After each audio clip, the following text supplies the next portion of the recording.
Ketika Sanbalat mendengar bahwa kami sedang membangun kembali tembok, bangkitlah amarahnya, dan ia sangat sakit hati. Ia mengolok-olokkan orang Yahudi dan berkata di hadapan saudara-saudaranya dan tentara Samaria, "Apa gerangan yang dilakukan orang-orang Yahudi yang lemah ini? Apakah mereka memperkokoh sesuatu? Apakah mereka hendak membawa persembahan? Apakah mereka akan selesai dalam sehari?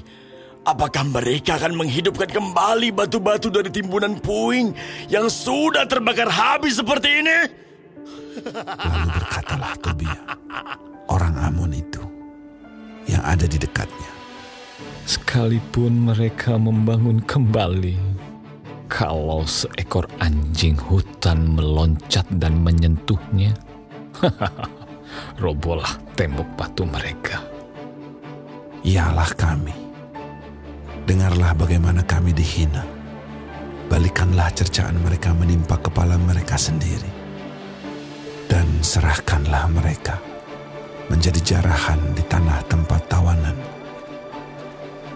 Jangan kau tutupi kesalahan mereka, dan dosa mereka jangan kau hapus dari hadapanmu. Karena mereka menyakiti hatimu dengan sikap mereka terhadap orang-orang yang sedang membangun. Tetapi kami terus membangun tembok sampai setengah tinggi dan sampai ujung-ujungnya bertemu, karena seluruh bangsa bekerja dengan segenap hati." Ketika Sanbalat dan Tobia serta orang Arab dan orang Amon dan orang Asdod mendengar bahwa pekerjaan perbaikan tembok Yerusalem maju dan bahwa lubang-lubang tembok mulai tertutup, maka sangat marahlah mereka. Mereka semua mengadakan persepakatan bersama untuk memerangi Yerusalem dan mengadakan kekacauan di sana. Tetapi kami berdoa kepada Allah kami dan mengadakan penjagaan terhadap mereka siang dan malam karena sikap mereka. Berkatalah orang Yehuda, "Kekuatan para pengangkat sudah merosot dan puing masih sangat banyak. Tak sanggup kami membangun kembali tembok ini." Tetapi lawan-lawan kami berpikir, "Mereka tidak akan tahu dan tidak akan melihat apa-apa sampai kita ada di antara mereka, membunuh mereka dan menghentikan pekerjaan itu." Ketika orang-orang Yahudi yang tinggal dekat mereka sudah 10 kali datang memperingatkan kami, "Mereka akan menyerang kita dari segala tempat tinggal mereka."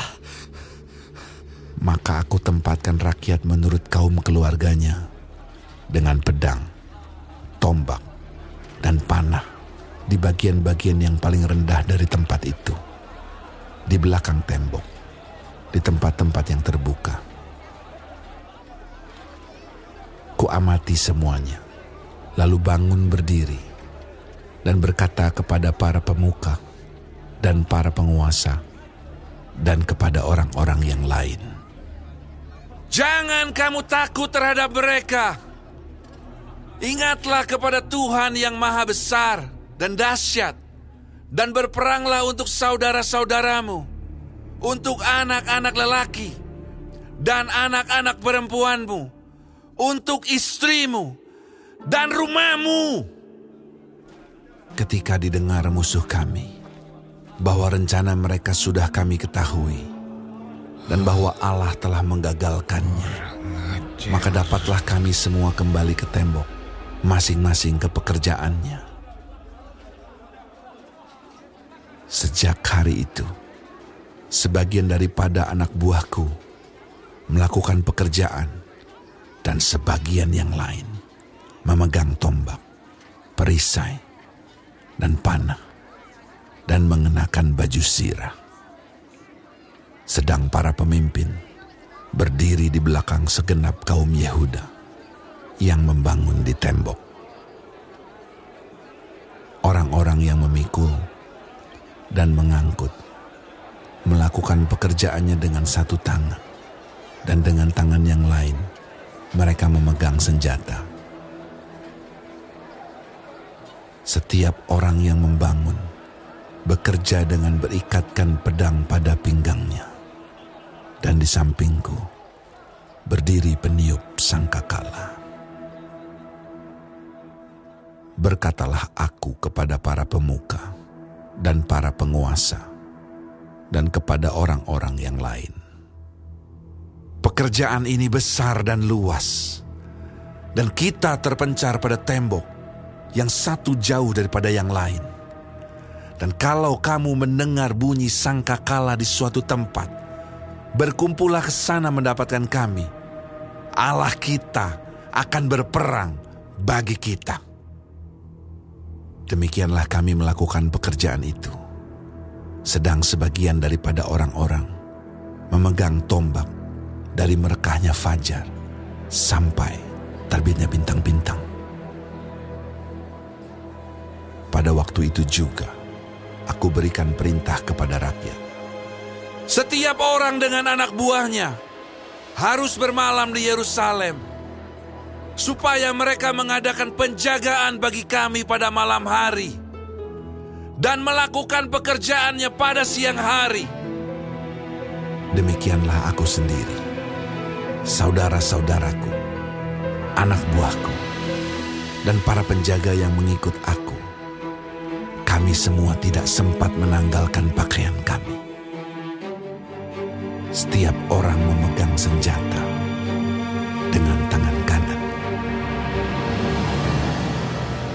Nehemia 5. Maka terdengarlah keluhan yang keras dari rakyat dan juga dari pihak para istri terhadap sesama orang Yahudi. Ada yang berteriak, anak laki-laki dan anak perempuan kami banyak, dan kami harus mendapat gandum supaya kami dapat makan dan hidup. Dan ada yang berteriak, ladang dan kebun anggur dan rumah kami gadaikan untuk mendapat gandum pada waktu kelaparan. Juga ada yang berteriak, Kami harus meminjam uang untuk membayar pajak yang dikenakan raja atas ladang dan kebun anggur kami. Sekarang, walaupun kami ini sedarah sedaging dengan saudara-saudara sebangsa kami, dan anak-anak kami sama dengan anak-anak mereka, namun kami terpaksa membiarkan anak-anak lelaki dan anak-anak perempuan kami menjadi budak. Dan sudah beberapa anak perempuan kami harus membiarkan diri dimiliki orang. Kami tidak dapat berbuat apa-apa, karena ladang dan kebun anggur kami sudah di tangan orang lain. Maka sangat marahlah aku ketika ku dengar keluhan mereka dan berita-berita itu. Setelah berpikir masak-masak, aku menggugat para pemuka dan para penguasa.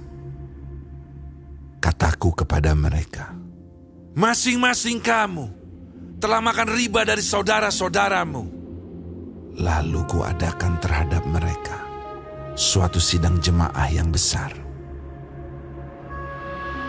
Berkatalah aku kepada mereka, kami selalu berusaha sedapat-dapatnya untuk menebus sesama orang Yahudi yang dijual kepada bangsa-bangsa lain. Tetapi kamu ini justru menjual saudara-saudaramu supaya mereka dibeli lagi oleh kami. Mereka berdiam diri karena tidak dapat membantah. Kataku, tidaklah patut apa yang kamu lakukan itu. Bukankah kamu harus berlaku dengan takut akan Allah kita untuk menghindarkan diri dari cercaan bangsa-bangsa lain, musuh-musuh kita? Juga aku dan saudara-saudaraku dan anak buahku telah membungakan uang dan gandum pada mereka. Biarlah kita hapuskan hutang mereka itu. biarlah kamu kembalikan kepada mereka hari ini juga ladang mereka, kebun anggur, kebun zaitun, dan rumah mereka. Pula hapuskanlah hutang mereka, yakni uang serta gandum, anggur, dan minyak yang kamu tagih daripada mereka. Berkatalah mereka, itu akan kami kembalikan, dan kami tidak akan menuntut apa-apa dari mereka. Kami akan lakukan tepat seperti yang engkau perintahkan. Lalu aku memanggil para imam dan menyuruh mereka bersumpah bahwa mereka akan menepati janji mereka.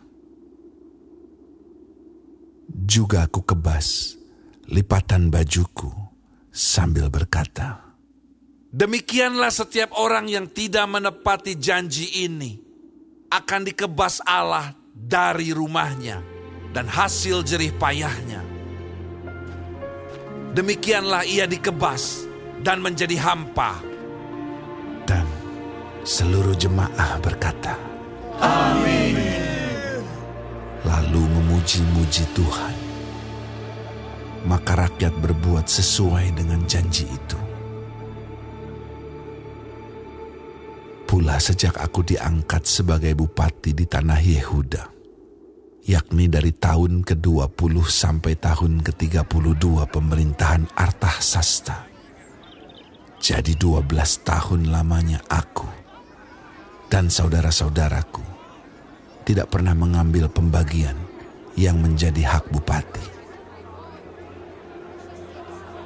Tetapi para bupati yang sebelumnya, yang mendahului aku, sangat memberatkan beban rakyat. Bupati-bupati itu mengambil dari mereka 40 shikal perak sehari untuk bahan makanan dan anggur. Bahkan anak buah mereka merajalela atas rakyat. Tetapi aku tidak berbuat demikian karena takut akan Allah. Aku pun memulai pekerjaan tembok itu, walaupun aku tidak memperoleh ladang. Dan semua anak buahku dikumpulkan di sana khusus untuk pekerjaan itu. Duduk pada mejaku orang-orang Yahudi dan para penguasa 150 orang, selain mereka yang datang kepada kami dari bangsa-bangsa sekeliling kami.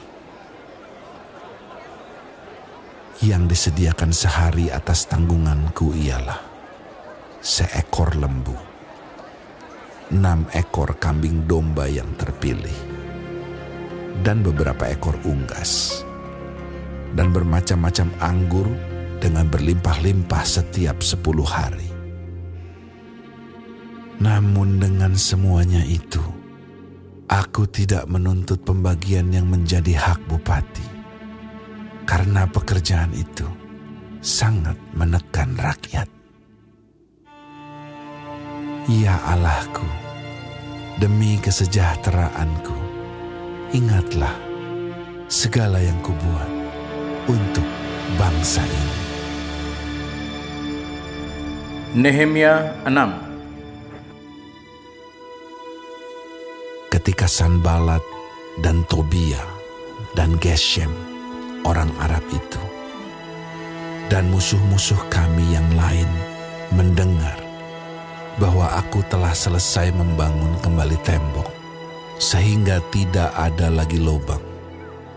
Walaupun sampai waktu itu, di pintu-pintu gerbang belum kupasang pintunya. Maka Sanbalat dan Geshem mengutus orang kepadaku dengan pesan, mari kita mengadakan pertemuan bersama di Kefirim, di lembah Ono. Tetapi mereka berniat mencelakakan aku. Lalu aku mengirim utusan kepada mereka dengan balasan, aku tengah melakukan suatu pekerjaan yang besar. Aku tidak bisa datang Untuk apa pekerjaan ini terhenti? Oleh sebab aku meninggalkannya dan pergi kepada kamu. Sampai 4 kali mereka mengirim pesan semacam itu kepadaku. Dan setiap kali aku berikan jawaban yang sama kepada mereka. Lalu dengan cara yang sama, untuk kelima kalinya, Sanbalat mengirim seorang anak buahnya kepadaku yang membawa surat yang terbuka. Dalam surat itu tertulis, "Ada desas-desus di antara bangsa-bangsa, dan Gesemu membenarkannya, bahwa engkau dan orang-orang Yahudi berniat untuk memberontak, dan oleh sebab itu membangun kembali tembok. Lagi pula, menurut kabar itu, engkau mau menjadi raja mereka. Bahkan engkau telah menunjuk nabi-nabi yang harus memberitakan tentang dirimu di Yerusalem. Demikian, ada seorang raja di Yehuda. Sekarang, berita seperti itu akan didengar raja. Oleh sebab itu, mari kita sama-sama berunding." Tetapi aku mengirim orang kepadanya dengan balasan, "Hal seperti yang kau sebut itu tidak pernah ada. Itu isapan jempolmu belaka." Karena mereka semua mau menakut-nakutkan kami, pikirnya, mereka akan membiarkan pekerjaan itu sehingga tak dapat diselesaikan. Tetapi aku justru berusaha sekuat tenaga.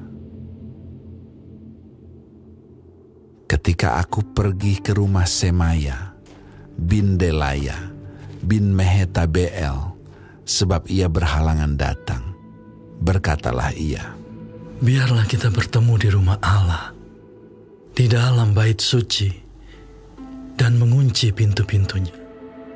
Karena ada orang yang mau datang membunuh engkau. Ya, malam ini mereka mau datang membunuh engkau." Tetapi kataku, orang manakah seperti aku ini yang akan melarikan diri? Orang manakah seperti aku ini dapat memasuki bait suci dan tinggal hidup? Aku tidak pergi, karena aku ketahui benar bahwa Allah tidak mengutus dia. Ia mengucapkan nubuat itu terhadap aku karena disuap Tobia dan Sanbalat. Untuk ini ia disuap supaya aku menjadi takut, lalu berbuat demikian sehingga aku berdosa. Dengan demikian mereka mempunyai kesempatan untuk membusukkan namaku sehingga dapat mencela aku. Ya Allahku, ingatlah bagaimana Tobia dan Sanbalat masing-masing telah bertindak. Pun tindakan Nabiah Noaja dan nabi-nabi yang lain yang mau menakut-nakutkan aku.